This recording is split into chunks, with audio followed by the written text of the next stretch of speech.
Hello, everyone. I am Tony Acevedo, again from the sideline with the Varsity Sports Show for the pregame questions with Coach Mike, or Coach Crap. I'm sorry. My bad. It hasn't been an easy first half this season for the Kings. What are some bright spots that you can pull from this season so far? We're staying united as a team, keeping the course and working hard each week. It has been hard, but things are hard, and so you don't want people falling apart and leaving the team, but everyone's been sticking around, so that's a bright thing. That's a good thing. And what do you think your team needs to pull a win tonight? Stick to the game plan. That's why this is the greatest sports, getting 11 guys to do what they've been taught to do every single play. As long as we can do that, this will be a good game. Thank you, sir. I wish the best of luck to you. It's a great game. Thank you. Are you ready? All right. Hello, everyone. I'm Tony Acevedo, reporting from the sideline for the Varsity Sports Show. I have with me today Coach Garretts, representing Canyon View High School. Coach, how was the trip here today? It was long, but it was a good trip. It's good to get out of school early and come down with the boys and have that time together. Absolutely. Do you feel the trip may have any effects on the players, good or bad? It shouldn't. We got to control what we can control and come out here and get ready to play, and the trip can't affect that. What do you need today to get a win? Well, we just want to execute and worry about ourselves today, and I think if we come out and do what we're supposed to do offensively and defensively, we should be pretty fine. Absolutely. Thank you, sir. I hope you have a good game. Thank you. Appreciate it. No problem. Thank you for listening to the Varsity Sports Show. Our mission is to empower education and enable dreams, creating a platform to promote young people in extracurricular activities and community outreach. If you are interested in partnering up with the Varsity Sports Show, find us on Twitter, Facebook, Instagram, or call or text us at 480-779-9437. The Varsity Sports Show. Use that ball as a fumble. You took it, you tucked it away, and you ran. Arizona's home for youth, high school, college, and you. Training Better Athletes was founded by renowned football coach Ron Sowers with the philosophy of training well-rounded young people in mind and body. TBA is the go-to for middle schoolers through the pros. Coach Sowers has worked with all sports but specializes in football offensive and defensive line skills training. Whether it's one-on-one or group training, reach out to Coach Sowers at trainingbetterAthletes.com or call him at 602-435-9064. You can't cheat the grind. At Angel Dentistry, our focus is to provide the highest quality and comprehensive family and cosmetic dentistry care. From checkups and cleanings to advanced issues like gum disease and implants, Angel Dentistry will provide an array of dental services to meet all of your family's needs. With extensive experience in using the latest dental techniques and state-of-the-art technology, visit us online at angeldentistry.net for more information or call to schedule your appointment today. Hey guys, Vince here to talk to you about a good friend of mine named Bob Jenkins. Bob is a Marine Corps veteran. Bob and his younger brother DJ own Vets Built Contracting. For 5 years, they've been hiring and putting veterans to work. Vets Built is licensed, bonded, and insured, both residential and commercial, specializing in renovations, remodeling, new build, casitas, safe rooms, or small commercial TI work. If you're a skilled veteran looking for work, a homeowner in need of work, or a commercial business needing TI work, please call Bob or DJ at Vets Built at 480-584-3675. Are you unable to do the things you love? Do you know your daily habits could be better to enhance your quality of life? Are you suffering with chronic pain or chronic illness and can't find the right solution that works for you? Fix Body Group was created so you have a team of professionals to help you achieve your health goals and get you back to doing what you love again. In Scottsdale, go to fixbodygroup.com or call 480-795-5329. Fix Body Group, proud partners of the Varsity Sports Show and Fitness Minute with Tyler Mayer. 24th Street Dental Biltmore is the place to go for cosmetic dentistry and Invisalign. Doctors Braden, Turner, and the team are ready to put your dental needs first. They are the Valley's Invisalign experts. Schedule a free exam today and mention the Varsity Show for complimentary in-house whitening. From cleanings to more comprehensive dental, 24th Street Dental Biltmore in Phoenix is the first step toward a healthier smile. Located in the heart of the Biltmore, call or stop by 602-468-1135. Proud partners of the Varsity Sports Show.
Hello, everybody, and welcome to Irv Palick Field here at Kofa High School in Yuma, Arizona. This is home of Jaguar football here on the Varsity Sports Show Network. I'm Ryan Blank. This is Parker Dunn. Last week, the Jaguars improved to 500, getting a 27-14 victory over Willow Canyon at home. Parker, what did you see from them last week that was so dominant in them getting to that 500 mark? Well, you know, we saw the offense was mixing it up. So many different guys were getting their share of the football, and I think that if they can continue to incorporate multiple guys, because there's a lot of playmakers on this team, and don't make no mistake about that. There's a lot of guys that can go up, they can catch the ball, they can run the ball, and if they can continue to do that, spread the wealth among every single player out there, they're going to be able to have success because it makes you unpredictable, and that's what they're able to do. Parker, injuries are starting to pile up for this team. No Walker Foster, no Jeffrey Holzell. They're still without Jesse Ortiz, who all those guys should return after the bye week next week. But the biggest one is Ashton Zacher, starting quarterback. He will not be starting tonight. It's going to be backup Anthony Pena. What effect do you think that's going to have? Well, anytime you lose your starting quarterback, I mean, that's your guy. That's the leader of your offense. He goes in the huddle. He's telling you what coach wants to go out there and do, and he executes. So losing Zacher, that's a big loss. There's no sugarcoating something like that. But I think Pena can come in. He's done it before. He's had similar roles where he's come in there for Zacher, and he's looked good. And if he can continue to do kind of what Zacher was doing, and maybe if he can help him on the sideline, give him some pointers, he can execute as well. He can get the ball to the open receivers, and they can continue to move the ball down the field. All right, ladies and gentlemen, we're going to go to a quick break here on the Varsity Sports Show Network. When we come back, we will have action of the game between these two foes. Thank you for listening to the Varsity Sports Show. Our mission is to empower education and enable dreams, creating a platform to promote young people in extracurricular activities and community outreach. If you are interested in partnering up with the Varsity Sports Show, find us on Twitter, Facebook, Instagram, or call or text us at 480-779-9437. The Varsity Sports Show. Use that ball as a fumble. You took it, you tucked it away, and you ran. Arizona's home for youth, high school, college, and you.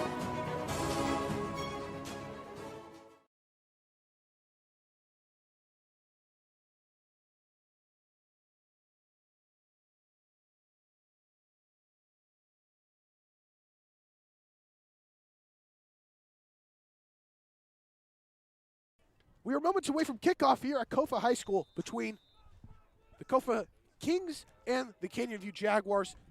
The Jaguars will receive the opening kick after Kofa won the toss and deferred to the second half. Just continue to start out with the football, but what we've seen is great opening drives. We can see if they get another one here. Short kick, fielded around the 20-yard line. Taking up the field is Keegan Landis. He's got room. He's going to be tripped up right before midfield around the 47-yard line. And here comes that Canyon View offense led by Anthony Pena. Yeah, here comes that offense, but got to take a step and just realize the physicality on that return by Keegan Landis, setting up great field position, ability to take on the defender and really come with some oomph, as they like to say, because he was able to go in there, get that ball down to right around the 47-yard line. Excellent field position, and that's exactly what you want. You have your backup quarterback coming in with Pena. He's shown some signs where he can get the ball down the field, but you definitely love to see that he's going to have a great spot to start. Well, what we should clarify, Ashton Zacher is available and will play tonight. He is just not starting after missing all week of practice with being sick. So we will see him in this game. We do not know when. Pena calls for the snap, takes it. Handoff is going to go to Matthew Flores, trying to get to the outside. And he shakes a defender, shakes another one. He's now got some room upfield. And he's going to get it past midfield and inside King territory. Yeah, he's able to get that ball, stretch it out, kick out to the numbers as he had multiple defenders trailing him, trying to get in his way. And that's the last thing you want to do. For any of those viewers out there who have watched these broadcasts or watched him in person, Matthew Flores is such a difficult player to bring down, brings so much physicality. That's a term we use a lot with him here. And he's able to continue to do that as he got a solid 5-yard gain to start off the play. Second down and 5. We've got 2 receivers near side, 1 far side. Pena takes a snap. Handoff is going to go back to Flores, cutting up the middle. He's got room, trying to get to the outside. There is room downfield for him. He's cutting upfield, and he's going to trip and fall inside the 35-yard line. But that'll be a first down and more for the Jaguars. Yeah, I mean, that was a great play there. Able to hit that gap. Excellent blocking up front in those trenches to give him a lane. He fills it in, gets a big gain, and sometimes it's your own legs that get you. I mean, for a running back as good as Matthew Flores, most defenders can't bring him down. Sometimes it's just himself. It is first down and 10 inside the 35-yard line at the 33. Pistol formation. Pena calls for a snap. He's dropping back for the first time, feels the pressure, rolling out to his right, looking for a receiver downfield. He's got one, and that pass is completed to Damari Colbert, and that is a first down inside the red zone. Excellent play there by Pena to avoid the pressure, to roll out to his right and throwing a nice throw over there to get the completion, move the chains yet again.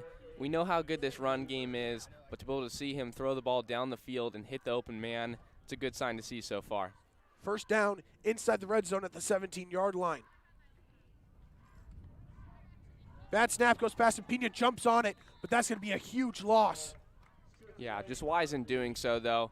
You know, a lot of times guys try and be the hero. Their first thought is pick up the ball and make a play because that's just some sort of mental barrier a lot of people have. They don't want to be able to suffer the loss of yardage there, but ultimately you just have to jump on the football. You have to live to see the next play. That is a 12-yard loss. Move him back to the 29-yard line, making it second down and 22.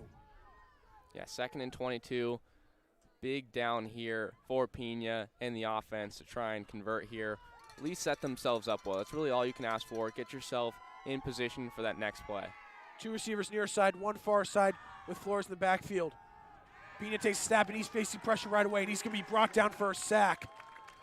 Yeah, he is taken down in a hurry.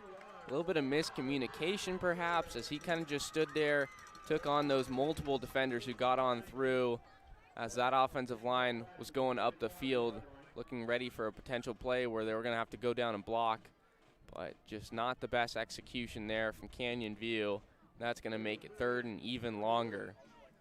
And now they're out of field goal range. It's now third down and 28 at the 35-yard line. Their emphasis should be getting into field goal range. Pena, pistol formation. Colbert in motion. Facing handoff to Colbert. He's dropping back. Looking over the middle. He's got his receiver. It looks like that is Trey Garrett. He's got room down the sideline, and he's got a defender who drags him down past the original line of scrimmage. But that is a huge gain on third down. Yeah, it's a huge gain. Probably going to go for right around 20. Going off of what I just saw there, a little bit difficult with the crazy yardage that they had to pick up there in order to get around the chains for what was where they originally started on that last possession. So that is going to put them in position where they feel confident they can go and try and get on fourth. It is going to be fourth down and 8 at the 15-yard line following a 20-yard completion. Pena takes a snap, rolling out to his right. He's facing pressure right away. He's going to be hit as he throws, and that pass is incomplete. Big play there by the defense of the Kings, able to force the turnover on downs and get that ball right on back to their offense. And just a huge first stand by this defense to be able to get that stop, because this is a Canyon View offense which has done extremely well in their opening drives. The last 4 games, they've been able to go down the field and score. That's not going to be the case this time around, though. And that's a turnover on downs. There on the tackle and on the pressure was Vittorio Medina for the Kings. And here comes the Kings offense, led by Leo Kovu. Kovu takes a snap, handoff, and met in the backfield, fumbled, and Kovu drops on it. Just disastrous play there, as there was a fumble off, not the snap, but just initially as he was met by that first defender by Canyon View. Koivu able to jump on that football, though. Fortunately for them, they're going to be able to stay out on the field, but not looking too good as far as field position goes. There on the tackle initially was Jesse Roca gang in the backfield. Ashton Garola fumbled the ball, and Koivu dives on it. It's going to be second down and 20, back at their own 5-yard line. Koivu is set to take the snap right at the goal line. Handoff is going to go back to Garola. He's trying to get to the outside. And he's going to be hit right away and brought down. Gets a gain of about 3 or 4 on the play. Gain of a couple yards, but there is a hold, and that's going to be on the offense there. That's going to bring that one back. And that is a hold. There on the tackle, it was Casey Heidkamp for the Jaguars. But we're going to have it looks like they accepted the penalty, and that's going to make it second down inside the 5-yard line. Only half the distance to the goal here because of how backed up the offense is looking for the Kings. Not a good play there. I mean, the first run of the game results in a fumble that Koivu is fortunately able to jump on, and then the very next play they go opposite end of the field, not able to get anything there, and there's a hold. It is still second down, but second down 23 back at the 2-yard line. Koivu set to take the snap inside his own end zone. He's going to hand it off. Garola gets brought down, and that could be close to a safety. Very close. Looks like they're going to spot him right around the 1. He just barely got out. Very dangerous stretch run there that they're trying to use. A lot of times in these situations where you're backed up, you just have to hammer it up that A gap. Sure enough, they try and stretch it a little bit to maybe get to the outside, get to the numbers, have a more favorable matchup for the running back, but that's just not going to work all those times. Keegan Landis there with another tackle for loss. We're under 6 minutes remaining in this first quarter. Tied at 0, but it's third down and 25 at their own 1 for the Kings. Koivu takes a snap. Handoff goes right to Garola, and he's going to be brought down in the end zone. That is a safety. And the Jaguars are on the board. Jaguars getting their first 2 points in one of the more rare plays in football these days, and that is via the safety, as they were able to get him as he was trying to go up that A-gap. I just referenced it. Said a lot of times you kind of just have to accept the fact that you can't go for the big play. You can't drop back and pass. You just have to run it up the middle and just try and really not even try and get yardage necessarily. Of course you want that, but just stay out of danger zone, which is that end zone. But they were not able to do that as there was immediate pressure up the middle. Just as we say, we are scoreless here. A safety by the Jaguars gives them a quick 2-0 lead with 5:38 remaining in the first quarter. Ladies and gentlemen, we have a baseball score right now. Yeah, Jaguars defense able to bail out the offense after that turnover on downs, as the ball just kept moving backwards, it seemed. You know, whether it was the greatness of that defense, making a play, forcing a fumble, almost jumping on it, or if it was just mental mistakes by the Kings, who had multiple penalties that led to that. Just a culmination of things, really, that led to those 2 points that's going to give the offense the ball right back. And here's the safety kick from the 20-yard line, and Colbert and Shepard are back to return at their own 40-yard line. Yeah, 2 dangerous returners at that. Those guys know how to make guys miss in open field. Should they be able to get a good return here, which it looks like they might, we could see some fireworks here. And it is a squib kick recovered by Ethan Jewell inside the 45-yard line of Kofa. And that is where Pena and the offense will take over. A little anticlimactic. Definitely no fireworks on a play like that, but that's just heads-up football. Just jump on the ball. You know, if you don't find yourself one of those elite returning guys, there's no reason to try and become one out of the blue. Just jump on the ball and let your offense have good field position yet again, and hopefully this time around they can get it done.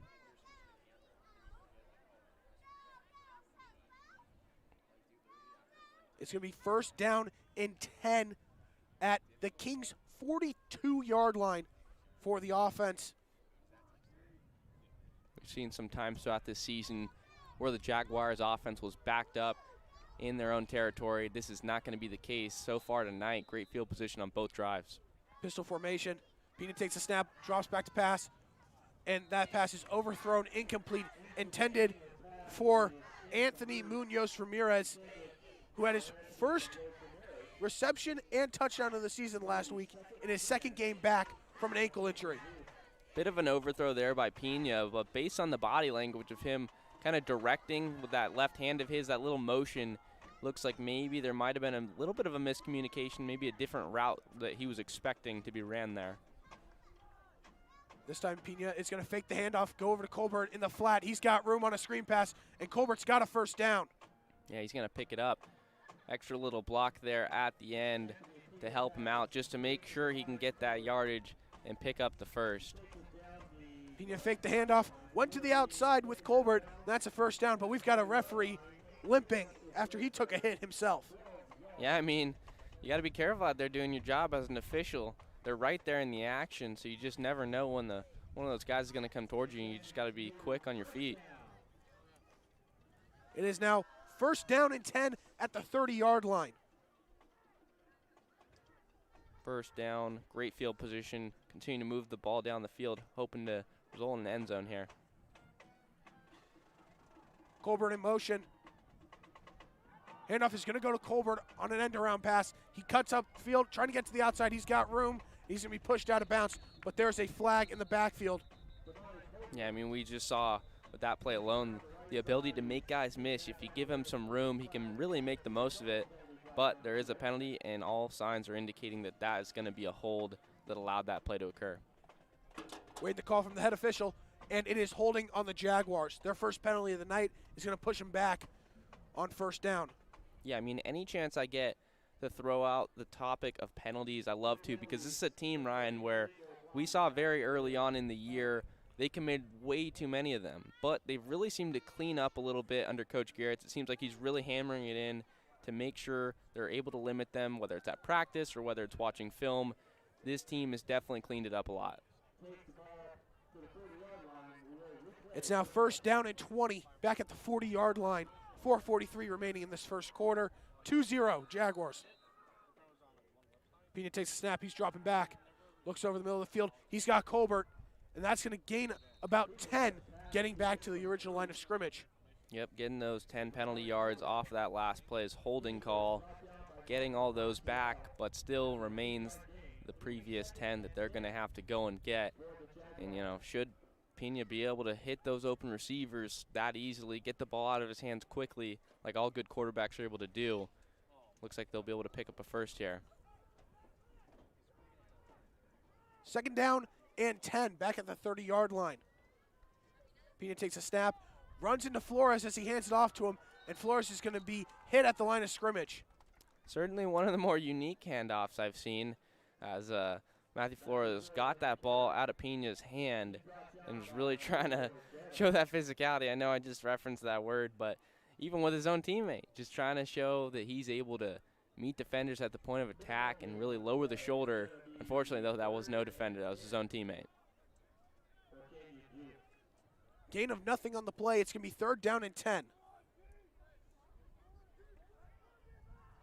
Two receivers near side, one at the top of your screen. And Pena draws him off sides. Gets them to jump there, making third down a little bit more manageable, cutting the distance in half. Officials discussing, but it looks like Pena drew the defense off sides, and that's going to give him 5 yards on third down. That's how it looks, but you never like when they have to convene at midfield and discuss anything. And they're going to call a false start on the Jaguars. That is why you don't like when they do that. You know, you just kind of get a weird feeling, something sits in with your gut that this call might not be going your way like you think it should be. And that is going to bring them back 5 yards, making it 3rd and 15. Another 3rd and long situation that they have themselves faced with here. Can they rise to the occasion? Parker, you said it is 3rd down and 15. 3 minutes remaining in this first quarter. Pena takes a snap, dropping back, looking down the right side of the field, looking deep for Colbert. That pass is hauled in, but out of bounds, incomplete. Yeah, I mean, we have a very difficult angle to see a play like that on the opposite sideline, but just by the time that ball was getting to him, Colbert just had to do a little too much. He had to adjust, turn the body, which he did a good job of. Good body control by him again to be able to just make an attempt to catch that ball, which he did, but couldn't get the feet in bounds, though. Ashton Zacher is on the sidelines with his helmet on. We could see him at any moment in this game, but now it is 4th down and 15 at the 35-yard line for the Jaguars offense. Pena takes a snap, dropping back, looking downfield over the middle of the field, looking for Varvel. That pass is caught. Varvel's going to take it into the end zone. Touchdown, Jaguars! What a catch there to go up and get it. Full extension, gets both hands on the football. Textbook and fundamentals there as he's able to haul that one in, take it in, and go right up the middle, split the safeties to bring that one on into the end zone, and finally get that first touchdown of the night to make the lead 8 now with 2:43 remaining in this first quarter. Santino Varvel coming into this game, 5 receptions for 51 yards on the season. 35-yard touchdown pass from Pena to him. Casting on for the extra point. And with no doubt, it is good. Yeah, no doubt. It is a little trickier, though, I have to say, Ryan. I mentioned earlier, the field goal posts are a little bit shorter than we're used to seeing for any, level of football, but high school included. And that could make it a little more difficult to differentiate whether or not a kick looks like it was going to go in on any of these PATs or maybe even field goal attempts if that does occur throughout this game. So that is worth noting.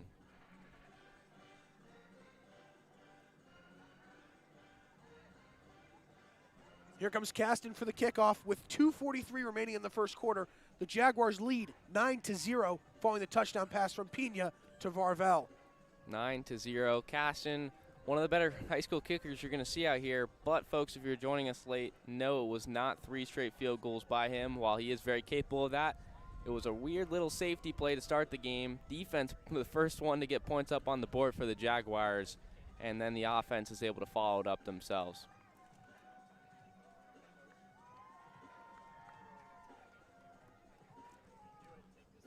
You said it, Parker, on the last drive, the Jaguars turned it over inside the red zone on downs and then forced a safety to give them a 2-0 lead. Then the offense said that they'll take over and put the points on the board, get 7, and here we are, 2:43 remaining in the first quarter, 9-0 Jags.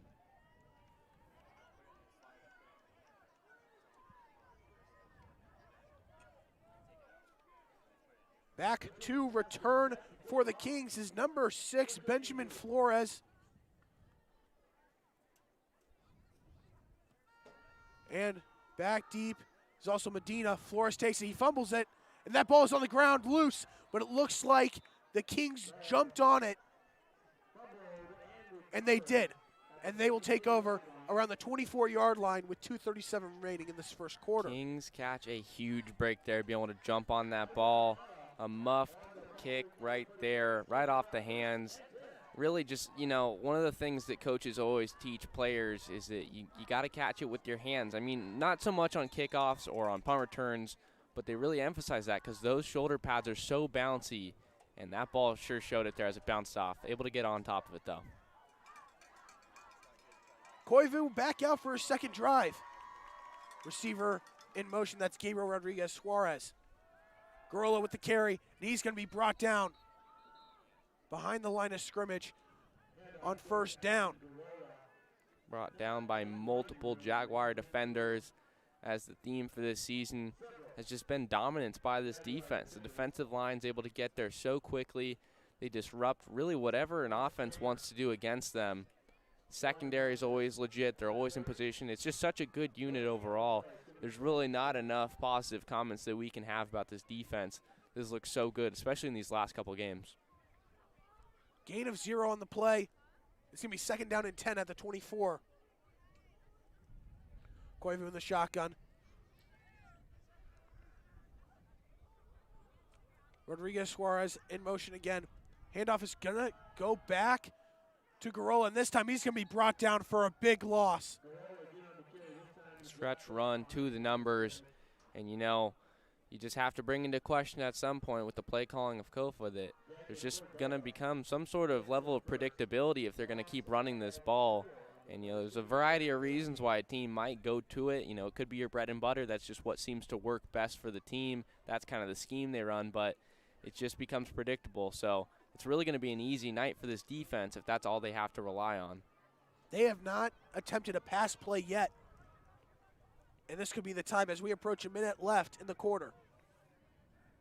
3 receivers out to the right.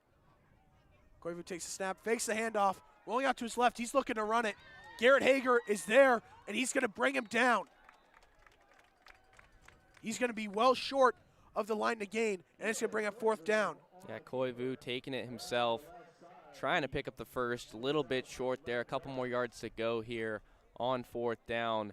And, you know, maybe that's something they need to do. Even if they're going to keep running the ball, mix it up a little bit. Maybe you put it in his hands, you let him run it. And, you know, it creates a little bit of unpredictability in that aspect.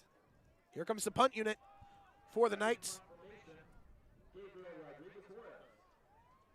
And that's going to be Rodriguez Suarez with the punt.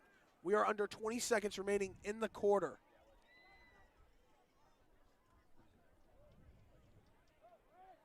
Waiting for the punt. Might let the clock run out. Whistle blown by the official. Flag has been thrown. And it's going to be a delay of game called on the Kings here. Yeah, that's interesting there. You know, that's a little bit of a head scratcher to see them wait as long as they did. They were in position for quite some time and just weren't looking to snap the ball. It had me thinking maybe they didn't have to. Maybe the clock was going to expire prior to that, but that is not the case. It's going to move them back. And Now the clock will run and expire. We are through the first 12 minutes of play here at Kofa High School at Irv Palak Field. The Jaguars lead 9-0. When we come back, we will have a punt coming from the Kings. Thank you for listening to the Varsity Sports Show. Our mission is to empower education and enable dreams, creating a platform to promote young people in extracurricular activities and community outreach. If you are interested in partnering up with the Varsity Sports Show, find us on Twitter, Facebook, Instagram, or call or text us at 480-779-9437. The Varsity Sports Show. Use that ball as a fumble. You took it, you tucked it away, and you ran. Arizona's home for youth, high school, college, and you. Training Better Athletes was founded by renowned football coach Ron Sowers with the philosophy of training well-rounded young people in mind and body. TBA is the go-to for middle schoolers through the pros. Coach Sowers has worked with all sports but specializes in football offensive and defensive line skills training. Whether it's one... We are back here on the Varsity Sports Show Network, your home of Canyon View Jaguar football. We are through one quarter of play, and the Jaguars have put up points with their offense and their defense. Gabriel Rodriguez Juarez on to punt for the Kings.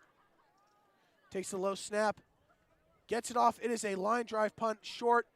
Deion McClellan is going to take it out around the 48-yard line. He's going to cut upfield, makes a defender miss, and he's going to be brought down inside the 35-yard line around the 32. Yeah, ball bounced off his hands initially. It was a low punt. Barely got off the foot there of the punter of Kofa. Goes off his hands, but he's able to pick it right back up. Nice poise there to calmly do that and to get a nice return there for positive yardage to bring it forward just to capitalize on really the field position. Now Zachar's going to come on in here and just see if he can go out there and put some more points up on the board because, again, great field position by this offense. It's first down and 10 at the 32-yard line of the Kings. And Ashton Zachar is in. Anthony Pena, 2 drives, had a great touchdown pass to Santino Varvel. Zachar's first play, fakes the handoff. He's going to try to cut outside. He's got 2 defenders chasing him. He's got the first down and more, and he's going to run out of bounds. And he's going to take it inside the red zone. Yeah, just mixing it up a little bit. Zachar's first snap in, a little bit of read option there with Matthew Flores. And, you know, that's a combination that we've seen here and there. And it makes a whole lot of sense because Flores is such a dominant back that defenses have to pay so much attention to him, especially when they're watching film. They know how good of a player he is, and it really allows Zachar to be able to get out to the numbers and pick up the first. Gain of 16 on the play. It's going to be first down 10 from the 16-yard line. Zachar in the shotgun pistol formation. This time he'll hand off to Flores, who runs up the middle. He's got room, trying to get to the outside, and he's going to walk it into the end zone. Touchdown, Jaguars! And it's plays like that that opposing teams will watch Matthew Flores in the film room and see just how good he is. But a play like that, the shout-out has to go to the offensive line. I mean, you could have parked a car in that gap. They made it so big. They're able to extend it, give him room to run, and just a good job hitting that gap. But really, you really can't put enough words as far as how good that offensive line looked on that play. Casting on for his second extra point of the night. He made the first one on the last drive. Zachar comes in, 2 plays, and the extra point is blocked. Second time this season that a cast and extra point has been blocked. Yeah, I mean, that's really one of the only ways you can get him to miss those extra points. He's just been so money all year long with the field goals and with the extra points to capitalize on these scoring drives. And that's one of those weird instances where the snap was a little bit iffy. It's on the floor, able to get blocked by Kofa.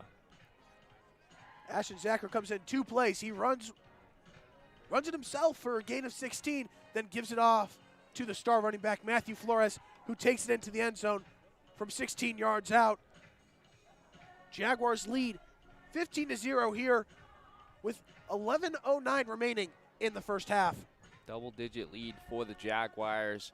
Now, when you look at the Kings side of things, can they get something going offensively, mix up their play calls, and get the ball down the field? It's something they haven't been able to do so far, so we really don't know if they're going to be able to against this stellar Jaguars defense.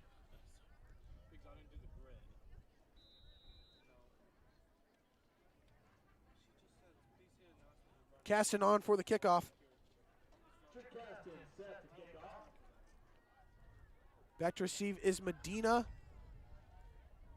and Flores once again. Caston sends this one deep. Again, it is bobbled by Flores. He's going to pick it up and try to get it upfield, and he's going to be brought down inside the 15-yard line near the 10. Yeah, not only did he cough up the football there, but he had so much momentum going forward that he was so focused on getting down the field, he took his eyes off the ball. And he was actually 5 yards ahead of the ball by the time it hit the ground there. Sure enough, he's able to turn around and get it. But we're just seeing complete opposites here, and that is the fact that they've had rough field position each drive, while the Jaguars, on the other hand, have had excellent field position. It's going to be first down and 10 from the 11-yard line. Once again, Koivu and the offense are backed up to their own end zone. Kings' offense has looked rather predictable. They've only been able to run the ball so far. And one of the things we see in football is the fact that teams like to pass it a lot. And sometimes you want to establish the run here and there with a quick run, but they might have to do the exact opposite and throw in a couple throwing plays in there. Koivu in the shotgun. Takes a snap. He's going to hand this one off, and there's nowhere to go. That defense breaks through the offensive line and forces a gain of 0, maybe even a loss. Yeah, nothing working for him there. And it just really seems like it's a one-dimensional offense right now. Jaguars having an easy job of just really stuffing the run left and right. No matter what they throw at them, they know that that ball carrier is going to have the ball in his hand, so they just have to simply go and wrap him up. That's going to be a loss of 1. It's going to make it second down and 11 at the 10-yard line. Still no pass attempts for Koivu in this game. Coming into this game, he's only had 56 attempts. Koivu hands it off again, and that's going to be a huge hit from Jesse Roca and brought down, looks like, right at the line of scrimmage. Yeah, Roca able to wrap him up there. Good job getting his feet set, making sure there was really no angle that he could have possibly taken there to get past him as he brings him down to the turf. There on the carry was Christian Bravo. Defense just able to do just about every single thing right so far. I mean, it's a defense where this is the second time we've seen them put points up on the board themselves here. Third and long here as we approach 9.5 minutes remaining in the half. Rodriguez Suarez in motion. This time looking to throw it is Koivu, and that pass is broken up by Dion McClelland. McClelland with the diving play to break that ball up. And we're seeing the secondary that I mentioned. I think it's one of the more underrated parts about the defense because we really give the credit to that defensive line for getting to the quarterback or stuffing runs, or even the linebacking core for doing that exact same thing. But the secondary doesn't get too much props, but man, are they good. They're always in good position, able to break plays up, and that was just an excellent play and a good read by McClellan there to break that one up. Nobody back deep for the Jaguars at this moment on the punt. They could be looking to go engage 0 here and try to block it. Yeah, it's one of the more rare formations you're going to see by the team looking to receive that punt. Because you see McClellan, he's up there. He's usually the one to return it. Punt is off by Rodriguez Suarez, and that ball is going to take a friendly bounce for Kofa, and it's going to land around the 44-yard line and be downed there. And that's where the offense will take over. Ashton Zacher comes back out. Penalty on the play. Gonna have to wait and see what this is. Appears to be a hold on the Jaguars and the return team who are gonna take over here. Holding is called on Ethan Jewell. And that's gonna push them back 10 yards. Yep, that's gonna push them back. Field position, though, still remains really good right now for this Jaguars offense. I mean, just talk about a luxury for them to be able to start off, not have to go too far down the field in order to get positive yards and get some points up on the board.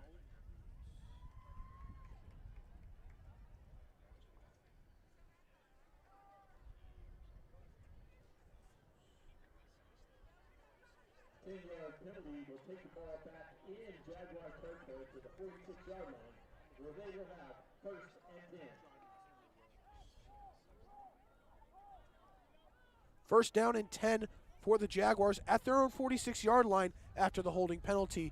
Zacher back out in shotgun pistol formation. He's going to hand off to Flores. He's going to run up the middle. He's going to be brought down after a short gain. Yeah, Flores only able to pick up a couple there. Good job by that Kings defensive line to wrap him up rather quickly.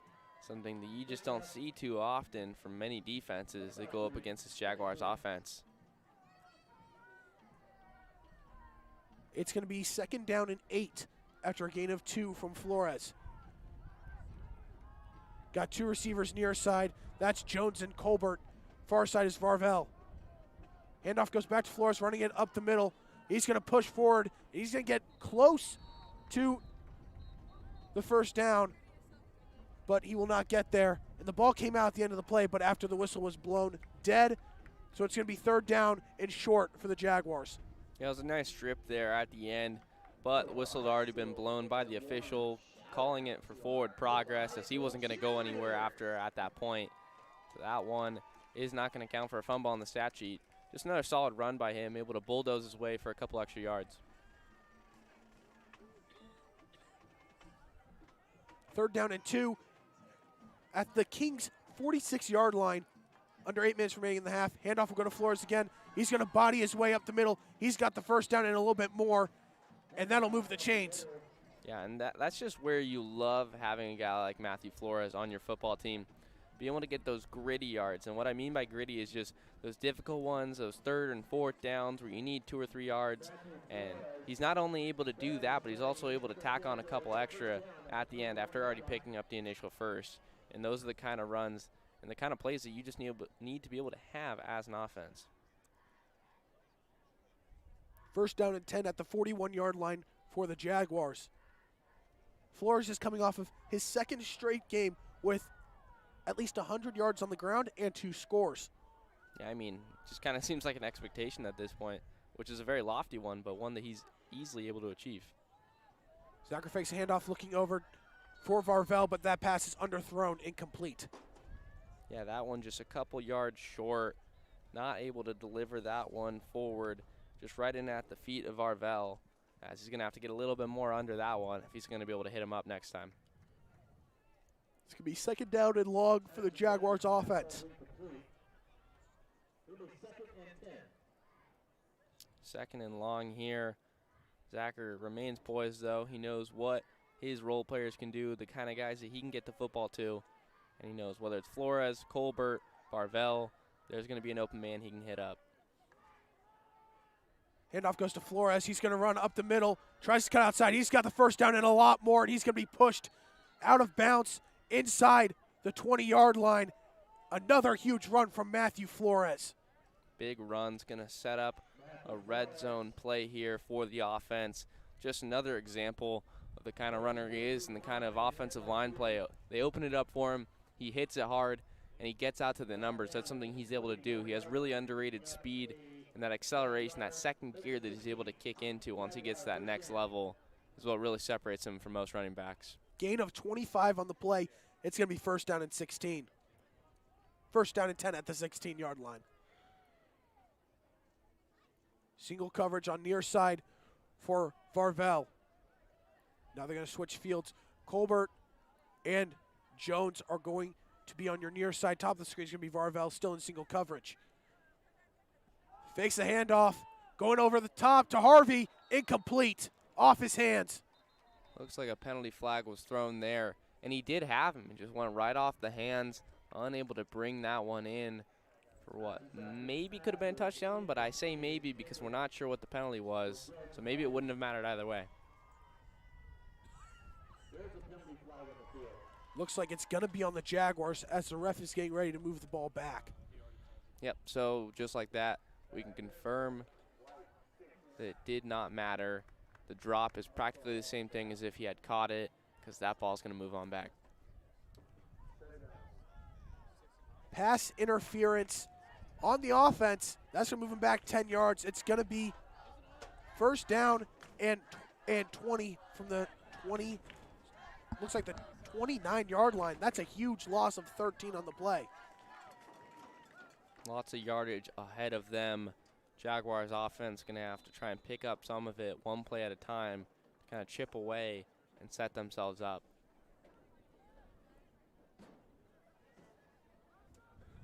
They're saying it's second down, and that a pass interference call is a loss of down. That is interesting, but as it stands, it's second down. Colbert fake the handoff. There goes Zacher. He's got room up the middle, trying to get to the outside, and he's into the end zone.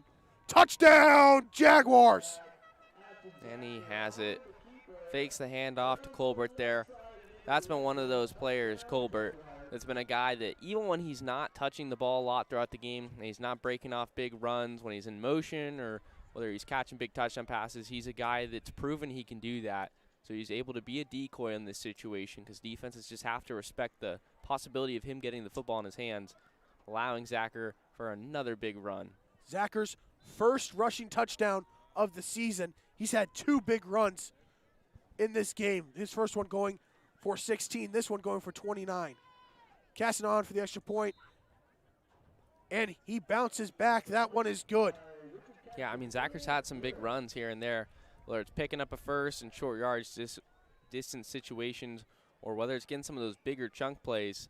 So it is kind of hard to believe that that's his first touchdown with his legs because he's shown the great ability to be able to do that to escape pressure. Zacher faked the handoff to Colbert, who was in motion, and he takes it to the outside and into the end zone. With 6:33 remaining in the first half, the Jaguars lead it 22-0. Canyon View up big here. Some of the home fans made the trip over here to Yuma to watch their football team. So far, seems like a good decision as they're enjoying some good football by the Jaguars. Jaguars dominating this game on both sides of the ball. No first downs have been picked up. Really no net positive yards for the Kings offense, and the offense has just found their way to get in the end zone, whether it's through the air or on the ground. Yeah, just this Jaguars defense is so battle-tested, too. They've gone up against some good opponents, and it's really set themselves up for games like this where they look really sharp. Casting on for the kickoff here. Medina and Flores back to receive the kick around the 20-yard line. This ball is sent deep. Flores going to get it. Hauls this one in. Inside the 5-yard line, trying to take it up the middle. And he is going to be hit right around the 15-yard line. And that is where Koivu and the offense will take over. Just a booming kick there. Best kick we've seen on a kickoff so far by Caston as he's able to drive that one all the way to around the 5 or 10-yard line. So much power on that one. Brought the return man back a little bit before he's able to go forward. First down and 10 for the Kings around their own 17-yard line. They have yet to really get past their own 20 in this game. Yeah, I mean, it just doesn't help that they've had such poor field position, but at the end of the day, you got to be able to pick up first downs no matter where you are on the field. Pistol formation for the offense. Garola in motion. Handoff fake to Garola. Trying to go deep. Keegan Landis picks it off one-handed and takes it into the end zone. Touchdown, Jaguars. What a play. If only you could see the look on both Ryan and I's face there. As Keegan Landis not only had a chance to make a play there when I was watching that. From my perspective, I'm looking at him like, okay, he was able to get there, maybe break up the ball, which looked like a lateral, so it could have been for a fumble. But Keegan Landis didn't settle for that. He's like, no, I'd rather just go up and catch it one-handed and run it into the end zone myself to put up 6 points. The defense now has scored 8 points. Incredible performance by Landis in this defense. Fake the handoff to Garola, trying to go outside to him, and Keegan Landis puts up his hand. One-handed pick 6. What a play. Casting on once again, and it is good. I mean, that's one of the smoothest pick sixes I feel like I've seen in my time of going to a football game. He just made it look so easy. He was so calm about it, just goes up with the left hand, brings it into his chest, and just walks on in. like it's just a normal play at practice. Like that's a routine play, which I cannot express how much that was not. What an extraordinary play. Keegan Landis continues to showcase that he is an all-around linebacker, and he has done it all this year. It continues to make an impact. This time it's with his hands. Well, now we know Jaguars need an emergency receiver. Give it to Keegan Landis. Yeah, I mean, get yourself a linebacker that can do it all. He can go up there, he can intercept the ball, he can light up your quarterback behind the line of scrimmage, he can take the running backs, he can cover receivers. He's all over the football field. We've made this known throughout the season, and that's just one more thing that he has up his sleeve that he's able to do out there on the football field. The Kings have attempted 2 passes. First one was broken up by McClellan. Second one is intercepted for a pick 6 by Landis.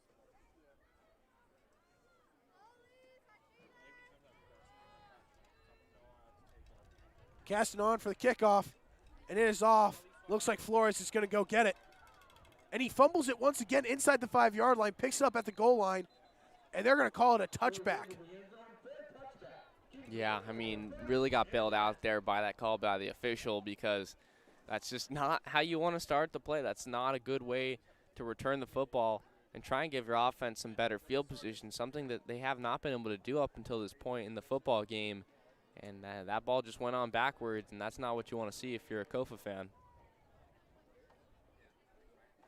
6:13 remaining in this first half. It is 29-0 in favor of the Jaguars. Jaguars defense contributing to the points up on the board as they now have 8 on the night.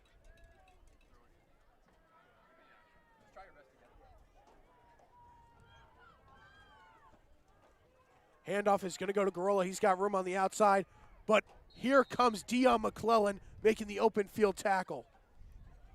McClellan, another one of those guys that can go up and make plays. He had the pass breakup earlier. He's able to secure the tackle there. Just such a good all-round defensive back.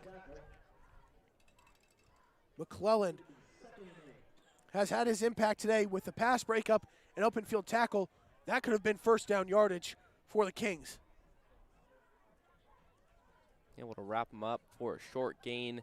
Defense is flying all over the football field. Gonna have to wait and see if they can do it again and make another play out there. Second down and 8 at the 22-yard line. Handoff is going to go to Medina. He makes a couple defenders miss, but he's still going to be brought down for a loss. Yeah, loss on the play. He's able to avoid Keegan Landis there, who dove to get him, barely able to get a hand on that jersey, and that's just not enough. Even for a guy as talented as Landis, can't bring guys down with those arm tackles. Still a loss on the play. Just shows the defense being able to pick up for other guys when they're not able to make plays. That next man up is able to make it.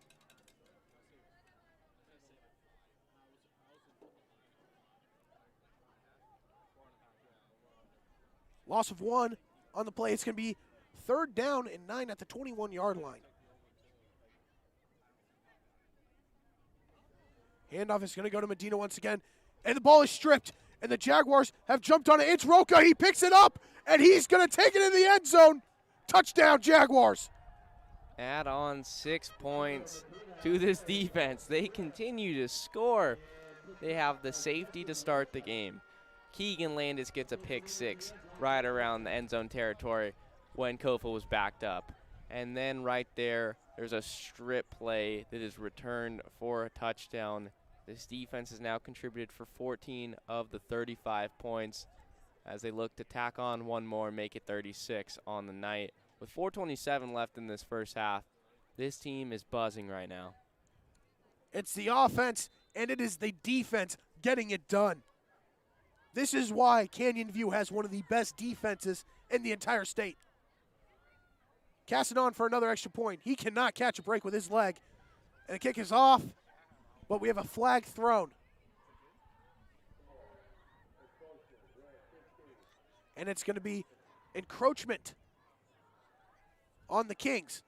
Tried to time that, going up across on the edge, and that's just such a difficult thing to do. You just don't see any extra points or any field goals at all, for that matter, get blocked from the outside.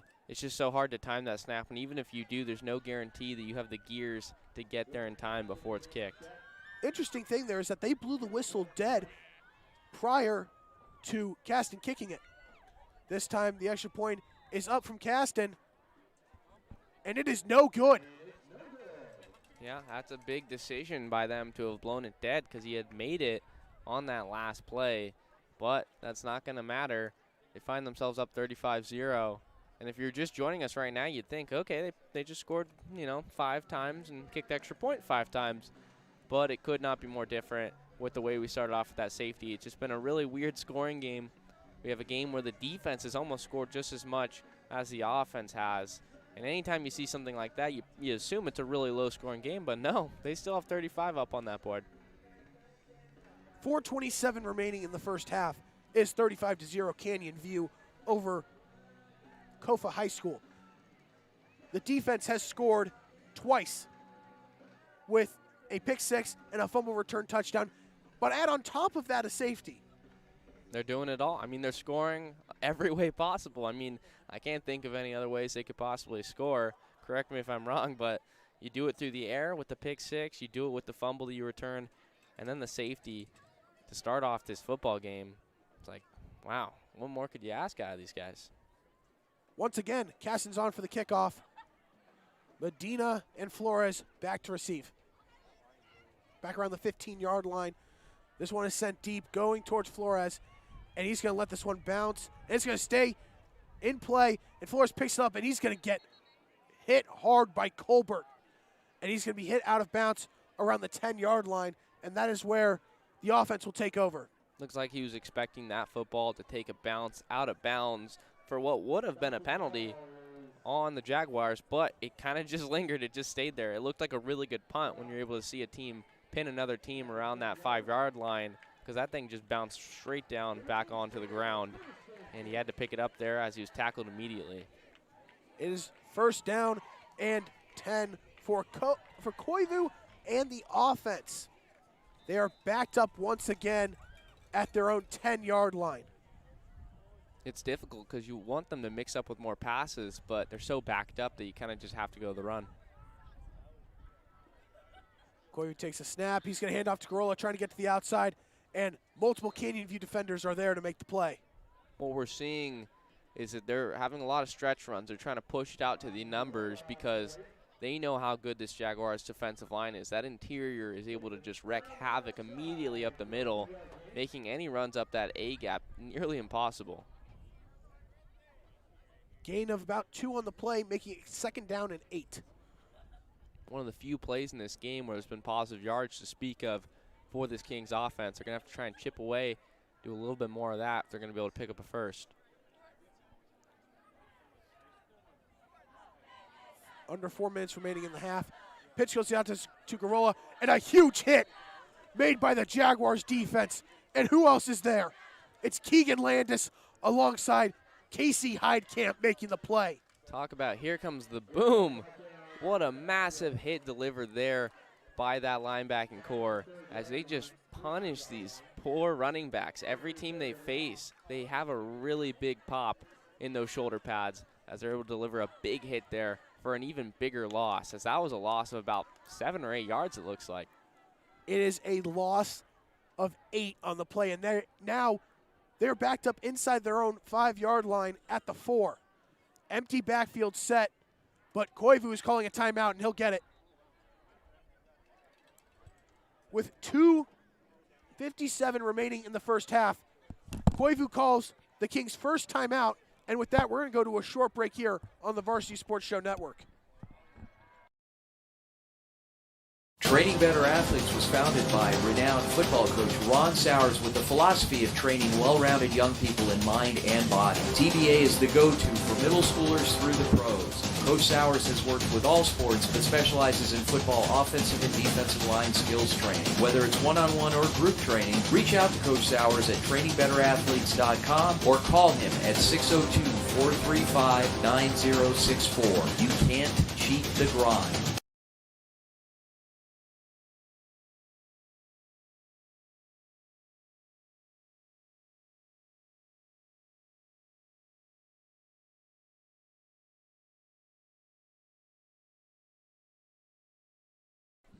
We are back here on the Varsity Sports Show Network, home of Canyon View football. It is going to be 3rd down and 16 at the 4-yard line for the Kings offense. Kings are backed up. Not a good spot to be in. They're going to hand it off, and nowhere to go once again. Another tackle for loss. Nearly another safety on the night. Just barely able to squeak out of that end zone, as that's going to make it a loss on the play right around that 1-yard line, as they're going to have to punt. That's going to be a loss of 3. The defense forces another 3 and out. Yeah, another 3 and out, but it's just amazing to think that they could have almost had another safety on the night. I mean, one safety throughout a football game's relatively rare as it is, but when you get a second one almost, I mean, that's just incredible. It just speaks volumes to how good this defense is playing tonight. Rodriguez Suarez back at the back of his own end zone, punting it away. A flag is thrown.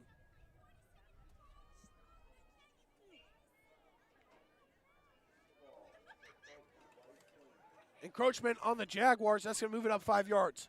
Jaguars getting a little excited here as they want to try and block that and score some more points as a defensive unit. I think that that's one of those contributors there as to why they find themselves committing that penalty. As you know, if you're one of those guys out there, it makes a whole lot of sense why you want to be the guy to make that play and put some more points up on the board. So kind of understand how that happened, but still, great chance for great field position, maybe something beyond that, maybe a return here. The punt is tipped, and that is short, and it's going to drop around the 25-yard line, but take a big hop in favor of the Kings, and it's going to be down at their own 34-yard line. Here comes Zacher in the offense, and they have great field position inside the Kings' 35-yard line with 1:54 left in the half. Yeah, for Zacher in this offense, that's tons of time to be able to get the ball down the field with the timeouts that they have, all 3 of which they still have, to be able to score, put some points up on the board, whether it's via cast and field goal or whether it's another touchdown to extend that lead even further, as they find themselves in territory where they could potentially make this lead 40 and beyond with a scoring drive that results in a touchdown.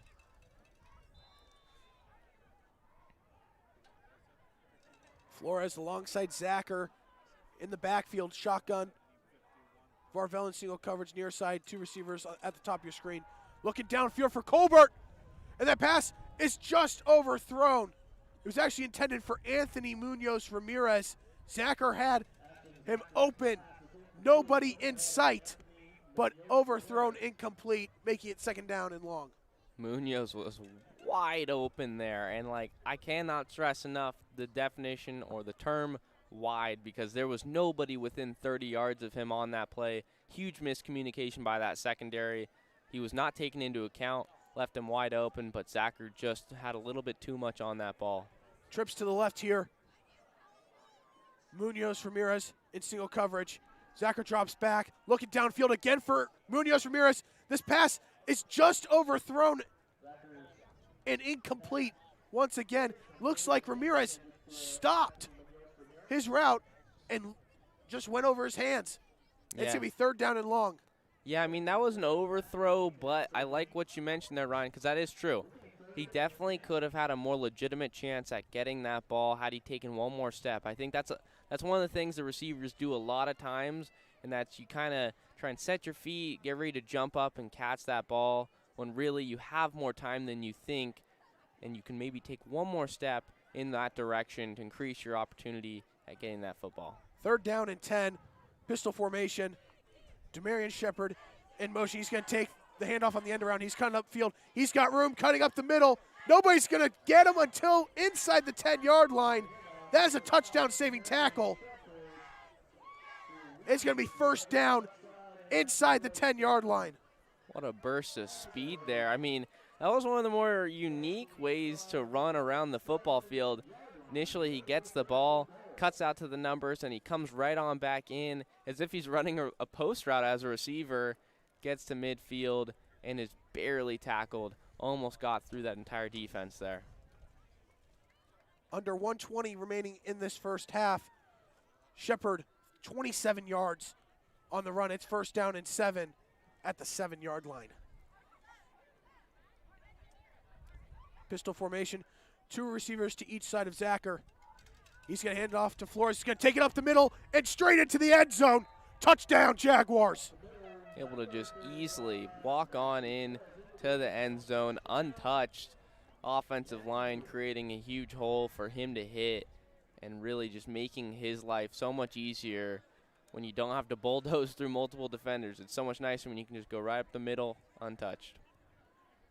3rd straight game for Matthew Flores with multiple touchdown scores. Caston on for the extra point. He's already missed 2 tonight. 1 was blocked, trying to get back into the swing of things. Clean snap, clean hold. This one is right down the middle, and it is good. Jaguars lead 42-0 with 58 seconds remaining in this first half. Yeah, just a dominant performance, massive lead. It's really showing just how well this team is playing on both ends of the football. It just seems like they can't do anything wrong right now. The defense is making plays. They're all over the field. The offense is able to dissect the defense of the Kofa and just able to continue to put up points. And it just doesn't seem like anything can stop this team right now. They're rolling.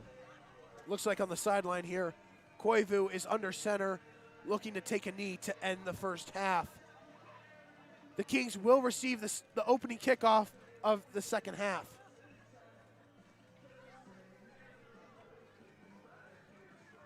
Casting on once again. I think his leg might fall off by the end of this one, Parker. He's going to have to do a whole lot more kicking with those extra points and these kickoffs if they keep scoring.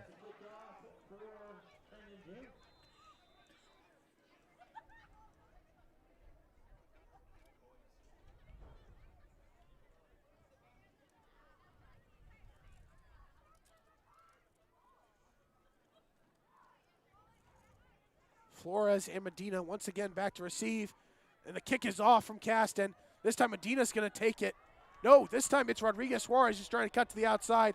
He's got room past the 25, and he's going to be knocked down out of bounds around the 26-yard line. Best field position they've had all night long by far. They're not backed up in their own territory this time around.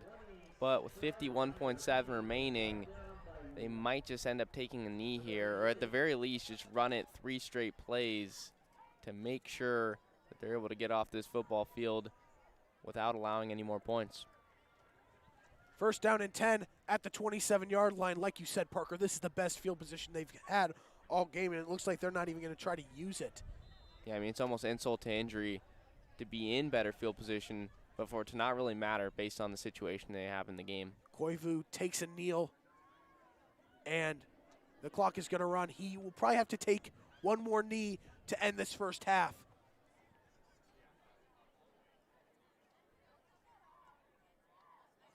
Looks like that is exactly what's going to happen here. Talking with the official, seeing what he has to do, taking one more knee, what's going to allow the clock to keep running and end this half. And he takes the knee, and that's going to end this first half of action here at Irv Palick Field at Kofa High School in Yuma, Arizona. The Jaguars have made a long trip, and they are putting the hurt on the Kings of 42-0 at half. When we come back, we will have first half analysis here on the Varsity Sports Show Network.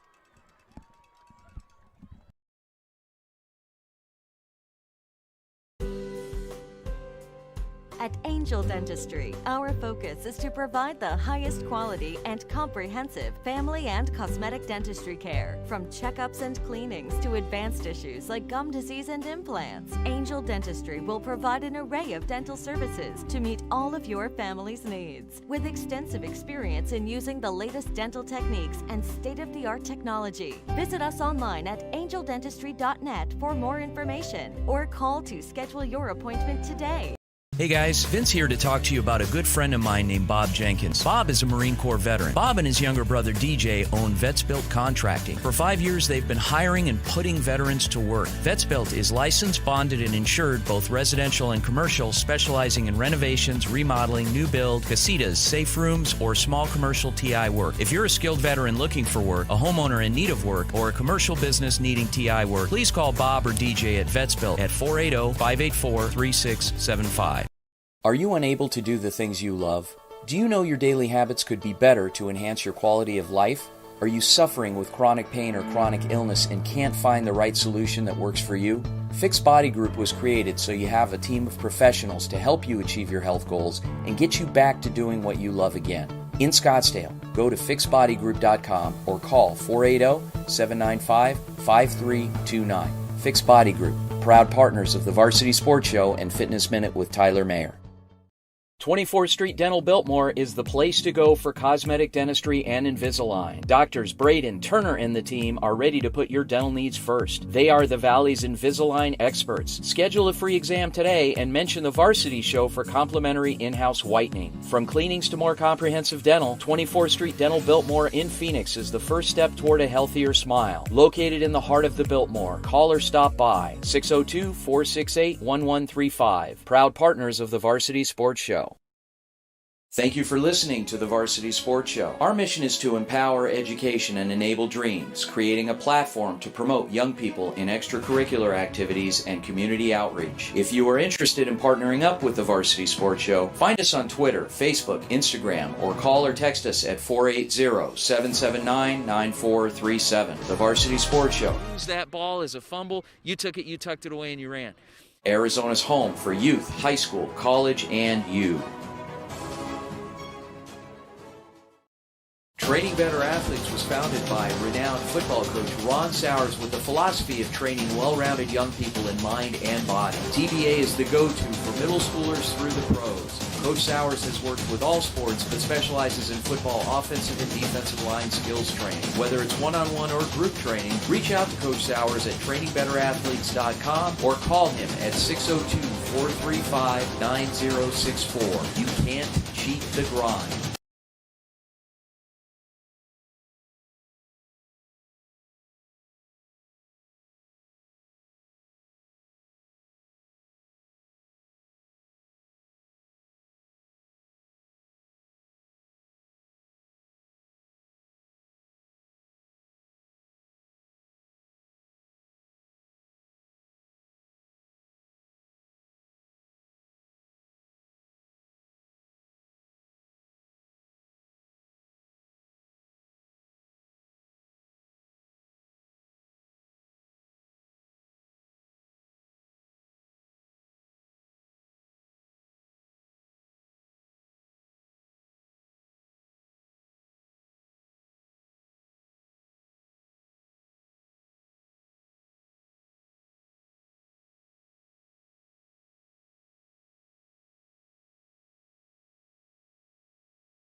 All right.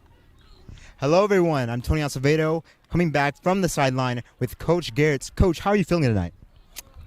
Good and bad. I told our guys this whole week it's about us and executing and making sure we're doing what we're supposed to do. And there's obviously the score, I think, doesn't reflect how we're playing. We're not executing very well offensively. Defensively, I think we're playing well and flying to the ball, but offensively, we're just kind of going through the motion. So hopefully we come out second half and fix that. And what do you think are some strengths that you can go into your second half in terms of improving or anything that you feel your team has more of an advantage of? Yeah, we just want to come out and execute and be fundamentally and sound and practice our technique and make sure that we're doing that. And when we come back and review it on the sideline, we want to see it. So that's what we're going to focus on that this half. Thank you, sir. I wish you all the luck. Yep. Enjoy. Thanks, guys. Well,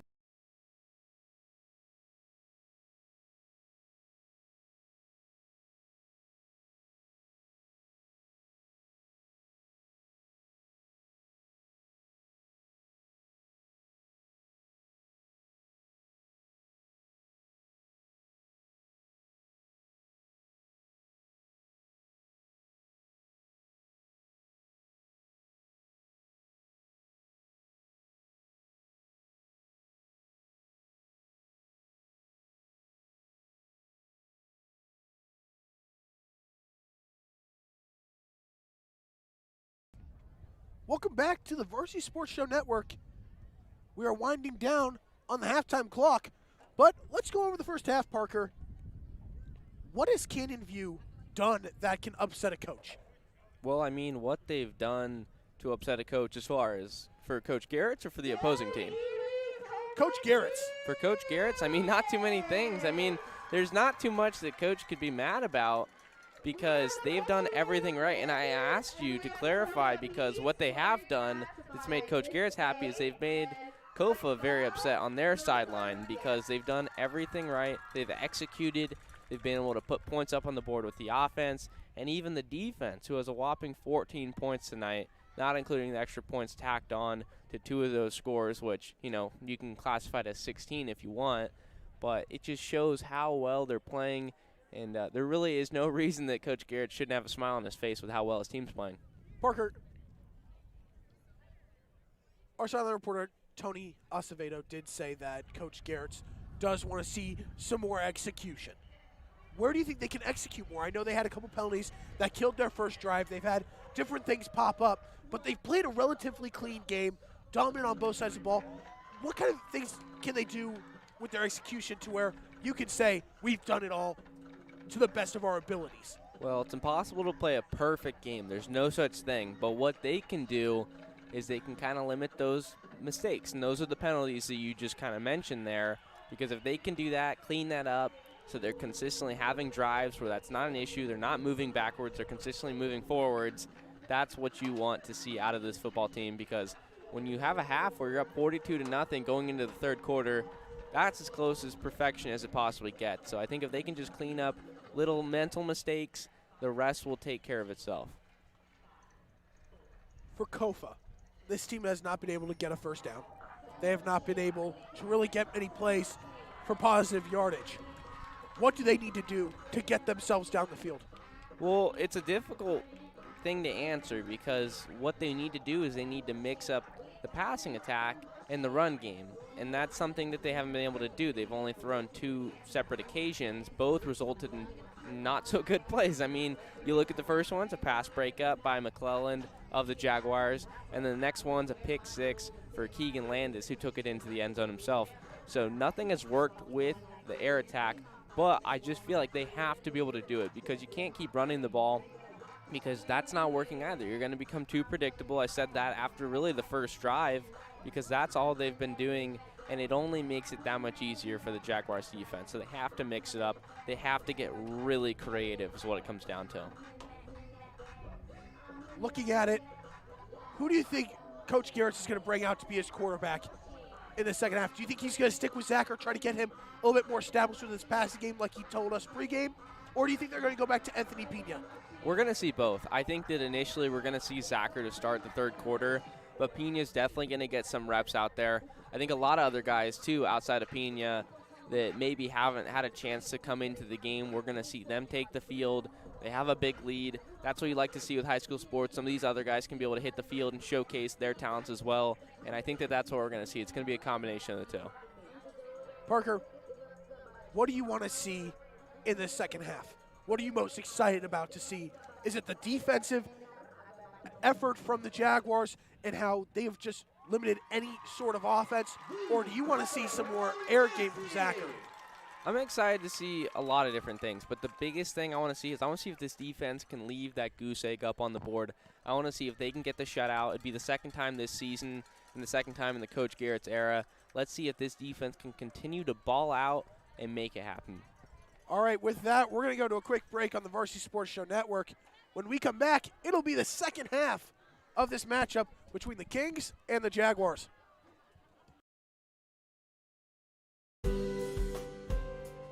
At Angel Dentistry, our focus is to provide the highest quality and comprehensive family and cosmetic dentistry care. From checkups and cleanings to advanced issues like gum disease and implants, Angel Dentistry will provide an array of dental services to meet all of your family's needs. With extensive experience in using the latest dental techniques and state-of-the-art technology, visit us online at angeldentistry.net for more information or call to schedule your appointment today. Hey guys, Vince here to talk to you about a good friend of mine named Bob Jenkins. Bob is a Marine Corps veteran. Bob and his younger brother DJ own Vets Built Contracting. For 5 years, they've been hiring and putting veterans to work. Vets Built is licensed, bonded, and insured, both residential and commercial, specializing in renovations, remodeling, new build, casitas, safe rooms, or small commercial TI work. If you're a skilled veteran looking for work, a homeowner in need of work, or a commercial business needing TI work, please call Bob or DJ at Vets Built at 480-584-3675. Are you unable to do the things you love? Do you know your daily habits could be better to enhance your quality of life? Are you suffering with chronic pain or chronic illness and can't find the right solution that works for you? Fix Body Group was created so you have a team of professionals to help you achieve your health goals and get you back to doing what you love again. In Scottsdale, go to fixbodygroup.com or call 480-795-5329. Fix Body Group, proud partners of the Varsity Sports Show and Fitness Minute with Tyler Mayer. 24th Street Dental Biltmore is the place to go for cosmetic dentistry and Invisalign. Doctors Braden, Turner, and the team are ready to put your dental needs first. They are the Valley's Invisalign experts. Schedule a free exam today and mention the Varsity Show for complimentary in-house whitening. From cleanings to more comprehensive dental, 24th Street Dental Biltmore in Phoenix is the first step toward a healthier smile. Located in the heart of the Biltmore, call or stop by 602-468-1135. Proud partners of the Varsity Sports Show. Thank you for listening to the Varsity Sports Show. Our mission is to empower education and enable dreams, creating a platform to promote young people in extracurricular activities and community outreach. If you are interested in partnering up with the Varsity Sports Show, find us on Twitter, Facebook, Instagram, or call or text us at 480-779-9437. The Varsity Sports Show. Use that ball as a fumble. You took it, you tucked it away, and you ran. Arizona's home for youth, high school, college, and you. Training Better Athletes was founded by renowned football coach Ron Sowers with the philosophy of training well-rounded young people in mind and body. TBA is the go-to for middle schoolers through the pros. Coach Sowers has worked with all sports but specializes in football offensive and defensive line skills training. Whether it's one-on-one or group training, reach out to Coach Sowers at trainingbetterAthletes.com or call him at 602-435-9064. You can't cheat the grind.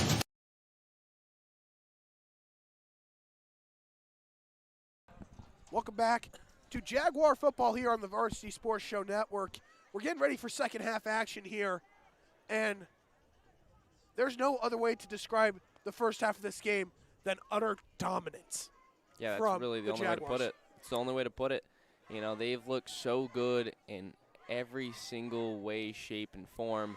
There's just no other way around it because this team, defensively, they look so sharp. They're not giving up anything. They haven't allowed a first down. They're scoring points, you know. They don't want the offense to have all the fun. They want to be able to score too, and they've done that at every level. The only thing you could say is a miscue was their first drive when they had 1st and 10 inside the red zone and then turned it over on downs. That's the only thing I think you could say is their lone miscue of the night. Yeah, they've been penalized a few times, but it's much better discipline-wise compared to previous games. That really is the only possible thing you could point out. Other than that, it's practically been a flawless game. Casting on for the opening kickoff of the second half. Medina and Flores are back to return. And the second half action is underway. Flores going to receive the kick. He's got it around the 17-yard line. Cutting up the sideline. He's got room down the field. Caston is there alongside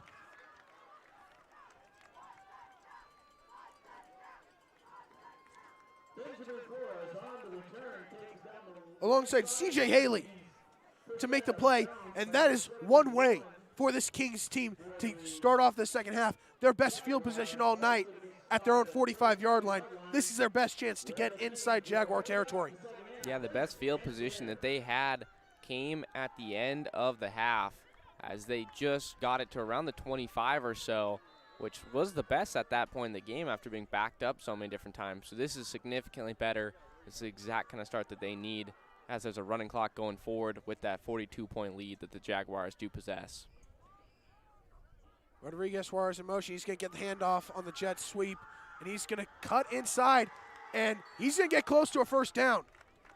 A little bit of trickery to start off this second half for the Kings, and they are close to getting their first down of the night. That's exactly what they need to do. I mean, when you asked me, Ryan, what should this team do, it was a difficult thing to give a straightforward answer with, but the only thing I could really say is they need to have some trick plays. They need to be creative. They need to come up with stuff that can outsmart the Jaguars' defense, which is a really difficult thing to do. Sure enough, that's a play that gets them a huge chunk of yardage, setting themselves up for perhaps their first down of the game.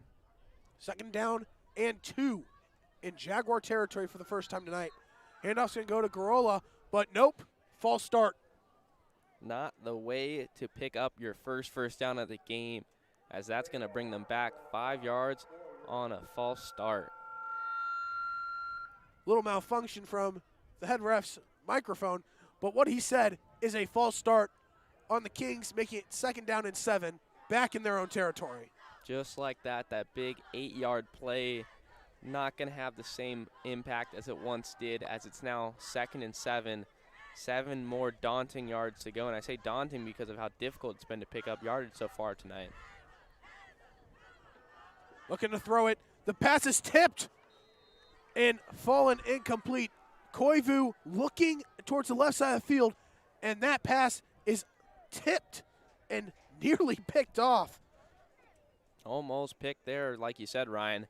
That ball is hit into the air, and that's a no-no. You can't have that as an offense. That's your biggest fear as a quarterback. In fact, having that defensive lineman put his hand up and put that one into the air, because all you can do is just hope that it hits the turf before someone jumps on it. Brock Berea with the pass breakup, and now it is third down and 7. Fakes the handoff, Koivu looking, and he's going to be sacked, and he is brought down for a massive loss. Jaguars defense keeping the streak alive. They have still not allowed a first down, as there's going to be a punt here to give them the ball right back. A huge sack in there was Casey Heidkamp, and another 3 and out.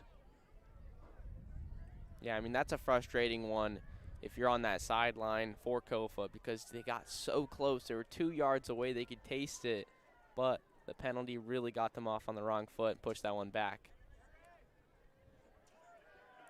Punt is off, and it's going to land around the 35-yard line, and it'll be down inside the 20-yard line. A great bounce for the Kings. Yeah, I mean, that's a great bounce there to be able to go forward for another 20 yards, as those low punts, while maybe not the most reliable because those are risky to get blocked, those are those low punts where you don't have any return man back. Just get it down there, because chances are it's going to be able to bounce forward for much more yardage. You know, help that stat sheet a little bit to make that number a little bit bigger. Bend, don't break, Parker. You said it last week. This team makes plays when their backs are against the wall. Their back was against the wall, and the penalty helped a pass breakup by Berea and then a sack. what else can this defense do? They've done it all tonight. But is Anthony Pena out at quarterback? Colbert in motion, and also going to go to Flores. He's going to take it up the middle. He's going to be met right at the line of scrimmage and gets virtually none on the play. Looks like there is an injured King down, as it was immediately a signal by players on the field that the medical staff need to go out there and take a look, and hopefully he's all right. With that, we're going to take a short break here on the Varsity Sports Show Network. 7:25 remaining in the third quarter. At Angel Dentistry, our focus is to provide the highest quality and comprehensive family and cosmetic dentistry care. From checkups and cleanings to advanced issues like gum disease and implants, Angel Dentistry will provide an array of dental services to meet all of your family's needs. With extensive experience in using the latest dental techniques and state-of-the-art technology, visit us online at angeldentistry.net for more information or call to schedule your appointment today. Hey guys, Vince here to talk to you about a good friend of mine named Bob Jenkins. Bob is a Marine Corps veteran. Bob and his younger brother DJ own Vets Built Contracting. For 5 years, they've been hiring and putting veterans to work. Vets Built is licensed, bonded, and insured, both residential and commercial, specializing in renovations, remodeling, new build, casitas, safe rooms, or small commercial TI work. If you're a skilled veteran looking for work, a homeowner in need of work, or a commercial business needing TI work, please call Bob or DJ at Vets Built at 480-584-3675. Are you unable to do the things you love? Do you know your daily habits could be better to enhance your quality of life? Are you suffering with chronic pain or chronic illness and can't find the right solution that works for you? Fix Body Group was created so you have a team of professionals to help you achieve your health goals and get you back to doing what you love again. In Scottsdale, go to fixbodygroup.com or call 480-795-5329. Fix Body Group, proud partners of the Varsity Sports Show and Fitness Minute with Tyler Mayer. 24th Street Dental Biltmore is the place to go for cosmetic dentistry and Invisalign. Doctors Braden, Turner, and the team are ready to put your dental needs first. They are the Valley's Invisalign experts. Schedule a free exam today and mention the Varsity Show for complimentary in-house whitening. From cleanings to more comprehensive dental, 24th Street Dental Biltmore in Phoenix is the first step toward a healthier smile. Located in the heart of the Biltmore, call or stop by 602-468-1135. Proud partners of the Varsity Sports Show. Thank you for listening to the Varsity Sports Show. Our mission is to empower education and enable dreams, creating a platform to promote young people in extracurricular activities and community outreach. If you are interested in partnering up with the Varsity Sports Show, find us on Twitter, Facebook, Instagram, or call or text us at 480-779-9437. The Varsity Sports Show. Use that ball as a fumble. You took it, you tucked it away, and you ran. Arizona's home for youth, high school, college, and you.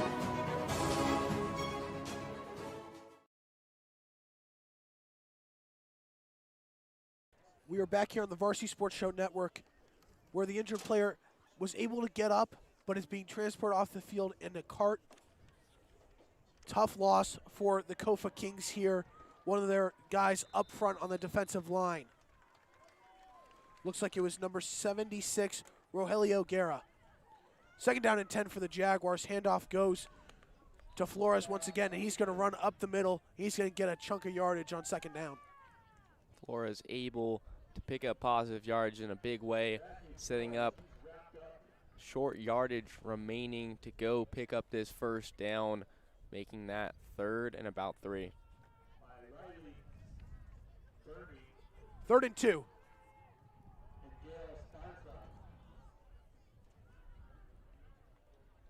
Pena takes a snap. Handoff is going to go to Flores again. Big hole up the middle. He's going to take it. He's got room upfield. First down and more. He's trying to get to the outside. He's up towards the sideline and inside King territory, and he'll take it out of bounds. A huge run from Flores. Official taken down on the play. Not the first time tonight we've seen an official take a blunt hit from one of these players out on the field. Fortunately, he was able to have some assistance by some Kofa players to bring him back up on his feet. Good sign of sportsmanship there as he's up and seems to be all right. Huge run from Flores. That's about a 32, 33-yard run from him on 3rd down. Some nice pancake blocks on that one, allowing that play to happen. Officially ruled as a 33-yard run from Flores on third down. They're inside King territory. Pena takes a snap, going to the outside. He's got Varvel. That's caught. Trying to cut upfield. He's got a first down. Varvel, great after the catch, continues to do some damage to this secondary, as he's the guy that's had a really good game so far. He opened things up with that touchdown, making that an 8-point lead after that safety to start, of course. And now he's coming up big, picking up the first down and moving the chains. First down here inside of the 30-yard line in Kings territory.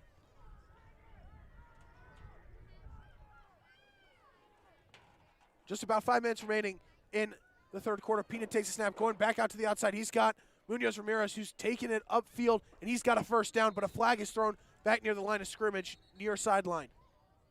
Penalty on the play. Gonna have to wait and see what the call is here.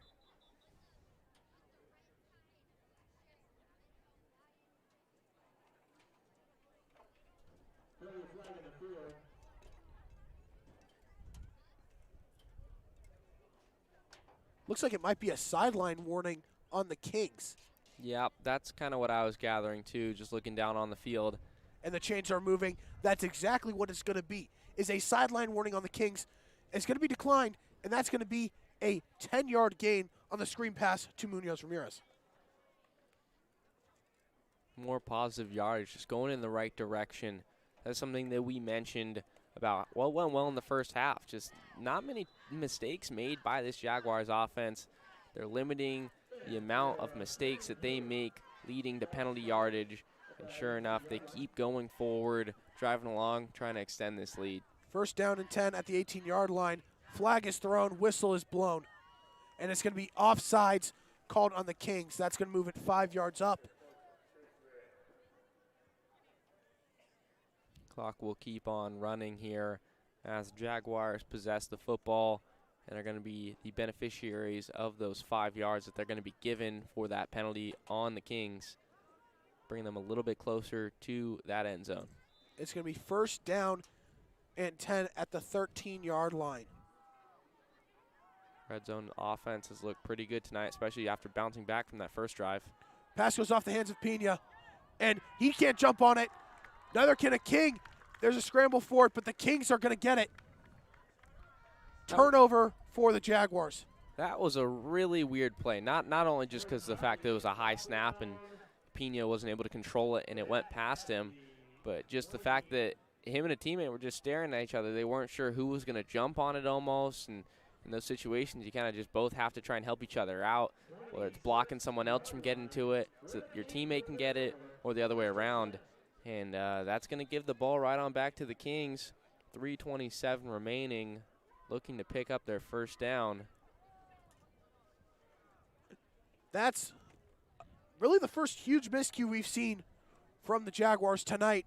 Cuervo hands it off to Garola, and he's going to try to get to the outside, and he's going to be met.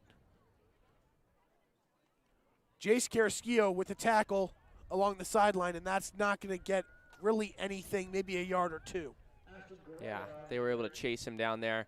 Jaguars defense just has so much speed as you can't avoid these guys. They're all over the field. Say that all the time, and that's just because it seems like every single player on that defense has so much closing end speed, and they take such good angles that you can't beat them to the outside. Gain of 1 on the play. It's going to be second down and 9.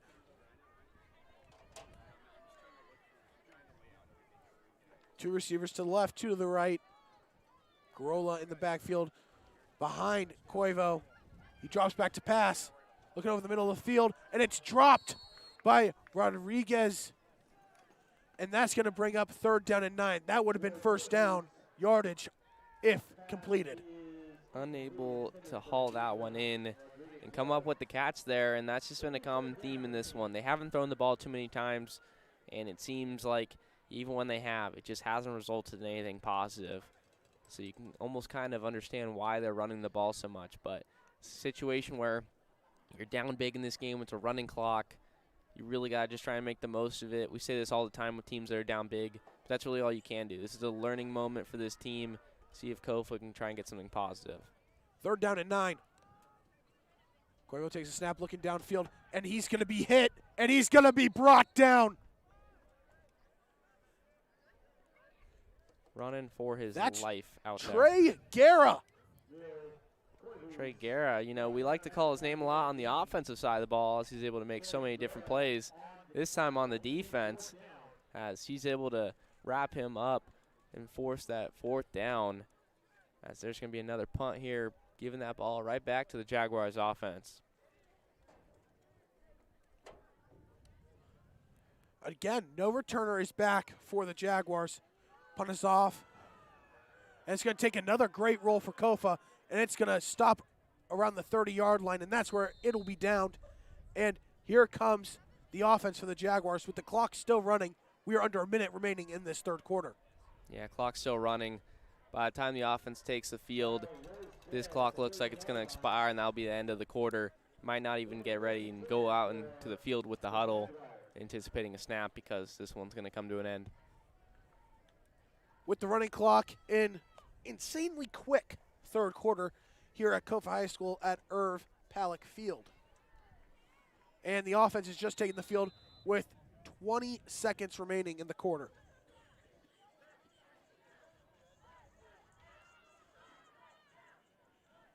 In at quarterback is Bo Devins.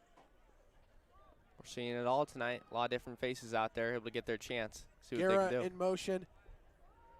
Handoff.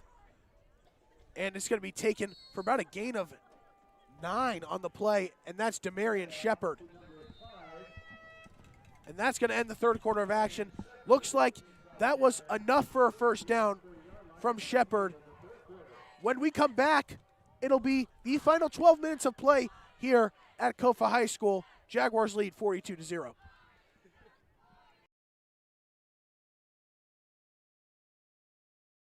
Training Better Athletes was founded by renowned football coach Ron Sowers with the philosophy of training well-rounded young people in mind and body. TBA is the go-to for middle schoolers through the pros. Coach Sowers has worked with all sports but specializes in football offensive and defensive line skills training. Whether it's one-on-one or group training, reach out to Coach Sowers at trainingbeterathletes.com or call him at 602-435-9064. You can't cheat the grind.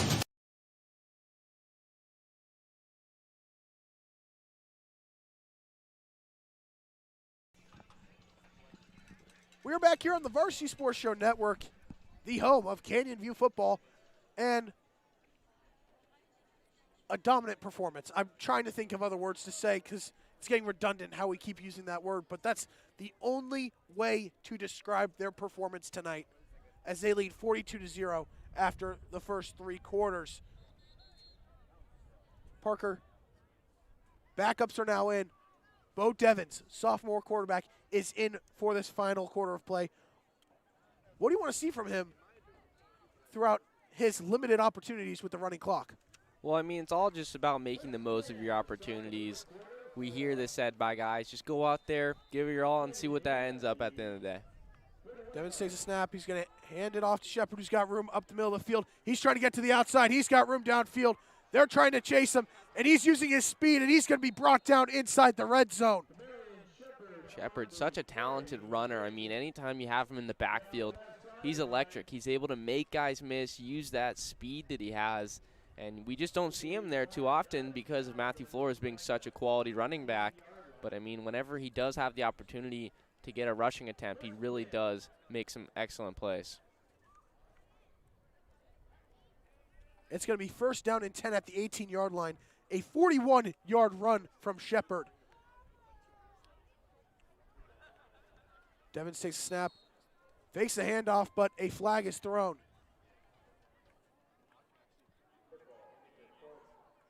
Encroachment on the Kings. That's going to move it up 5 yards, making it 1st down and 5. Another penalty on this defense as they just keep jumping. They're getting a little bit anxious out there as they're trying to make a play. I mean, with how well this offense is playing for the Jaguars, you can almost understand why they're doing it. They're just trying to get a good jump because this offensive line looks so strong that you want to try and have any advantage you can.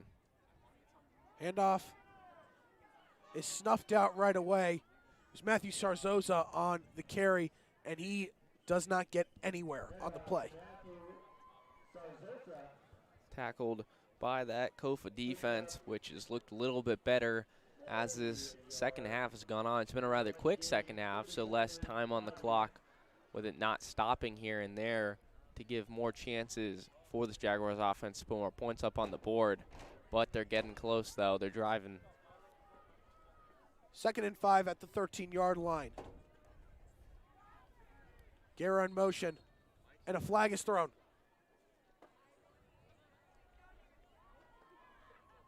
This one might be on the Jaguars this time, but they're moving forward, so nope, that's going to be on the defense again. Another mental mistake. Looks like it was offsides on the play, and that's going to give a first down and goal at the 8-yard line. He's trying to give Kofa the benefit of the doubt here, but wrong in doing so. That's another penalty that's going to help out the Jaguars. Devins faced the handoff, trying to get towards the end zone, got the outside, and he is into the end zone. Touchdown, Jaguars. Penalty He crossed on the plane before the ball came out, but a flag is thrown.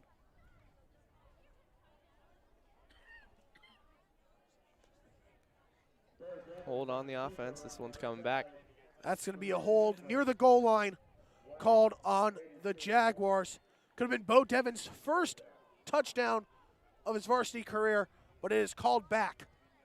I mean, so far on this drive alone, the last couple plays, we saw 10 yards in total on those back-to-back penalties by the defense. This time, 10 yards the opposite way for the Jaguars offense. It's first down from the 11-yard line. Devins takes the snap, hands it off to Sarzosa. He's trying to get to the outside, but he's going to be brought down after a short gain. Tries to make a man miss, but two defensive players wrapping him up around the hips, bringing him down to the ground. It's going to be second down.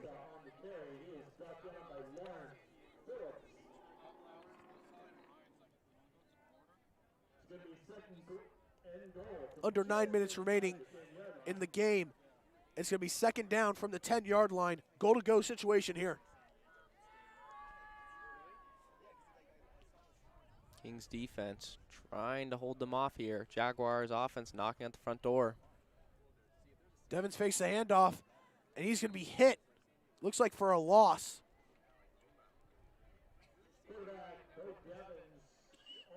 Nice stop on the play by Kofa and that defensive line as they're able to wrap the runner up for no gain there.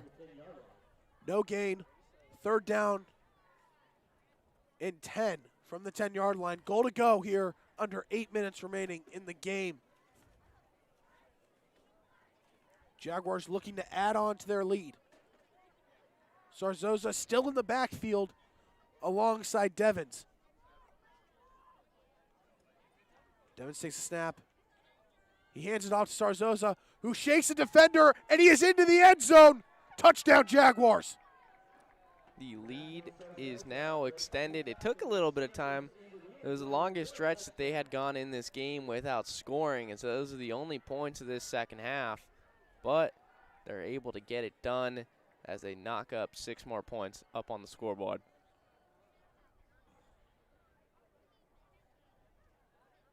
Matthew Sarzosa comes in, has a couple short runs, but finds his way through, shakes a defender, and finds his way into the end zone for his first touchdown of the season. Casting on for the extra point. This one is up, and it is good. Jaguars lead it 49-0 here with 7:31 remaining in the game. Clock coming to a stop here after the scoring drive of the Jaguars as they're set to kick this one off and give that ball back to the Kings. We're still looking to pick up a first down in this game. 0 first downs allowed by the Jaguars tonight. They are 7.5 minutes away from their second shutout in program history. Their second one this year, and their second under Nick Garrett's. Just incredible. I mean, this defense is legit in every way, shape, and form. To be able to go out there not once, but twice already this season potentially shut out an opponent. You know, there's still plenty of time, even with the running clock, for Kofa to go down and put some points on the board. So don't want to jinx the defense here for Canyon View. But either way, though, even if that is the case, they've played so well. This isn't the first time this season. They've just been so consistently good. And really since week 2, this defense has settled in, and they know the task at hand, and that's to stop these opposing teams. They're going to continue to look to do it after this game going forward. In 7.5 minutes, the Jaguars will improve to 4-3 on the season. First time this year above 500. Casting on for the kickoff. And this one is sent deep. Flores is there to take it. He gets it around the 12-yard line. Trying to go up the near sideline. He's got room, but he's going to be brought down around the 35-yard line. That return getting the crowd involved here in the student section cheer, as that was a solid return that's going to bring them right around to, I believe, the 35-yard line, it appears. PA announcer, kind of like me, a little bit uncertain, as that ball is going to be placed right there at the 40, actually. We were both off there, as that's going to be great field position for a chance to potentially put some points up on the board, but they're going to have to take it one play at a time and try and pick up a first. These two conference rivals fighting it out under 7 minutes remaining in this game. Koivu fakes the handoff, trying to run it himself, but he's going to be brought down after a short gain. And the ball comes out, and the Jaguars jump on it. But looks like they're going to mark him down. But there's also a flag on the field. A lot happening in just that one play, as he was taken down for no gain, but there was also a hold on that offensive line on top of it, moving that one back. It is a hold on the Kings.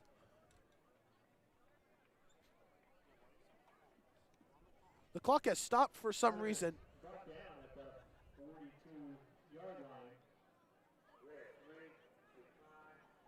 Penalty is declined, and now the clock is going to resume. That one shouldn't have stopped there because that was a penalty on Kofa there, and that clock should have kept rolling. But either way, though, it's going. 6:15 left in this game, as that penalty was declined by the Jaguars defense. Approaching 6 minutes left in the game. It is going to be 2nd down and 7 at the 43-yard line. Koivu looking to throw quick, looking for his receiver. Miscommunication, thrown behind him. Incomplete. His intended target there was number 24, Manuel Ramirez. Not on the same page there, as that one was thrown well behind him, as maybe it was anticipated that it was going to be a different route ran there. Not too sure. I can't be in the head of these players, but definitely a miscommunication that led to that incompletion. 3rd down and 7.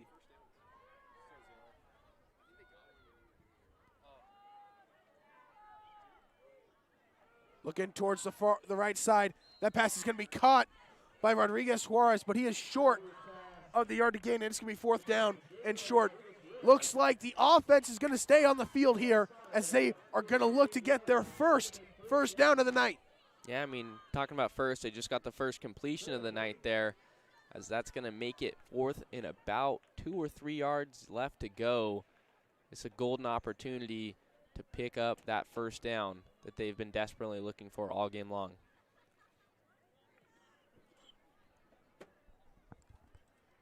Fourth down and roughly 3. Jaguars looking to seal it up with a stop here. Koivu takes a snap, looking for a quick pass, and that pass is tipped up, incomplete. 4th down stop, and no first down for the Kings on this one. Incomplete. And not only that, nearly picked off there by the Jaguars. Fims was right around that football and almost made a play on it. But since it was turnover on downs, it's going to serve as if it was an interception. As Jaguars offense is going to get the ball right on back with 4:22 left on the clock. 4:22 remaining in this game. With the change of possession, the clock is going to stop by rule, but this clock is going to look to resume right after that whistle blown, and there it goes, 4:20 left. And fakes the handoff, There goes the runner. It looks like that's Jordan Clark. That's going to be about a gain of 9 on first down. Clark came in last week for a trick play and a deep throw that was completed downfield. And he is out there for this final drive for the Jaguars in this one. Under 4 minutes remaining. It's going to be 2nd down and 1 at the 38-yard line. Yeah, Canyon View testing out multiple arms out there, seeing who can go out there, put some points on the board. Sarasota is going to get the call. He's going to run up the middle, and he refuses to go down, trying to get to the outside, and he's going to be tackled inside the red zone. A huge run from Matthew Sarazosa. Yeah, another big run there by Sarazosa as he is just torching this Kings defense left and right. He's going to be subbed on out after that big play. But he's looked really good, though, since they put him in there. That's what I call making the most of your opportunities. He's not going to be that every down back. He's not the starting back for this football team. But when duty calls and he's thrown out there, he's able to rise to the occasion. And look at this. Behind Jordan Clark is Richard Caston. I did not even notice, but he's going to get a chance at halfback. We're seeing a lot of different looks from this team. He's going to hand off to Caston. He's trying to get to the outside, but he's going to be tackled at the line of scrimmage. You got to love that with high school football, because immediately as he's getting wrapped up, I turned my attention to the sideline. You see his teammates jumping up. They're excited. They're trying to cheer him on as they're happy that he's getting the opportunity out there. And correction on the name, it is Justin Clark who is in at quarterback for the Jaguars. We are under 2.5 minutes remaining in this game. The clock continues to run. It is 2nd down and 11 at the 20-yard line. That may have gone for a loss of a yard, but still you have to think that Casson was so excited to have a chance at that. Clark in the backfield alongside Shepard. Shepard's going to get the call, trying to cut outside. He cuts back up the middle, trying to get back to the outside. He's got room along the outside, and he's going to take it into the end zone. Touchdown, Jaguars! Great balance shown there, tight-roping along that sideline. All his momentum was trying to kick him out of bounds, but he was able to hold on and get on into the end zone to increase that lead a little bit more. Demarion Shepard with his first rushing touchdown of the season. So many different guys in this game leaving their mark, able to get into the end zone there. Just a really good play. And it's really awesome to see a lot of different guys out there, a lot of different numbers we're noticing as they're contributing to what's been an incredible win so far. Casting on for the extra point. This one is up and right down the middle. It is good. And with 1:58 remaining in the game, Jags lead 56-0. You heard that right, folks. Dominant performance so far as they find themselves up 56-0. They continue to look really good in this one as they're going to continue to do their thing, and that's going to start by kicking this one off as a defense. In all likelihood, we'll see the field one last time. Might see some more new faces out there as they're going to look to get one more stop and put the exclamation point on what has been quite the game from them. Parker, I need to ask you, player of the game. There's so many guys we can go with here. You got Landis with his pick 6. You got Roca with his fumble return touchdown. You got Flores with 2 touchdowns of his own. Who do you pick here for your player of the game? I mean, there's been some difficult calls throughout the season for player of the game, but this might be the most difficult one because this team is playing so well as a collective unit. It's hard to narrow it down to one guy, but if I had to, I guess it'd be Keegan Landis, and only because his play had me with my jaw dropping, and I think it did for you too, Ryan. That interception was something special. So even if it's not necessarily player of the game, maybe play of the game. Play of the game is easily Keegan Landis. I will agree with you there. Kickoff from Caston is sent deep. Medina's going to take it. Trying to cut upfield. He's got some room. He's going to be brought down past the 25-yard line. Going back, play of the game is easily Landis's one-handed interception. So you said that's play of the game. Player, who is it? I think it still goes hand in hand with Landis because he's a guy who we mention every single night. The name gets used countless times, and while maybe we didn't say it as often as we do on average, still he's always there. He's always making plays. He's all over the field, and he's always that guy that's the first defender to get to the ball carrier. So I feel like it's Keegan Landis for this one. I mean, anytime the defense has a shutout, you got to go to a defensive guy, right? This is tough, but I'm going to agree with you on Landis. Rodriguez Suarez trying to take it, but it's fumbled, and there's a scram for the ball, and it is going to be recovered by the Knights. 40 seconds remaining in this game. Yeah, it looks like at most they get one more snap here, try and get one more rep in, and that'll just about do it, though. It's going to come down to this final play for this Canyon View defense for what has been unbelievable from them so far tonight. I mean, to think that they wouldn't have allowed a single first down, that's unheard of. Second shutout this season. Second shutout in program history.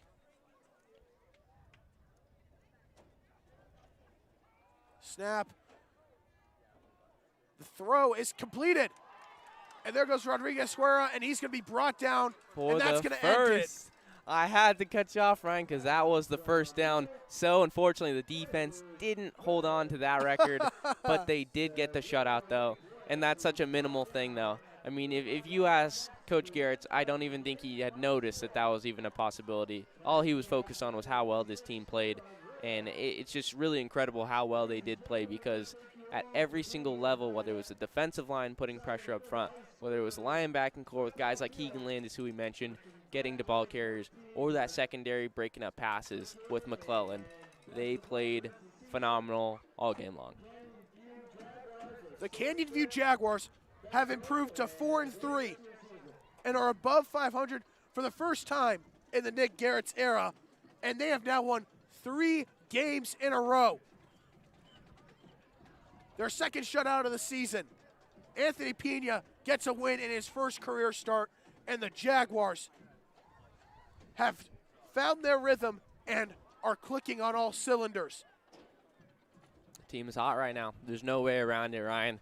They're playing great football right now, and if they can continue to do this, while I can't guarantee wins, I can guarantee you that they're going to be a really difficult team to beat. Folks, next week, the Jaguars get their much-needed bye for how harshly they are banged up with injuries. But following next week, the Jaguars will be at home for their final 3 regular season games. But that first game will be against Independence back at the Jungle on October 29th. Folks, have a great rest of your night. That'll do it here on the Varsity Sports Show Network. The Jaguars win 56-0.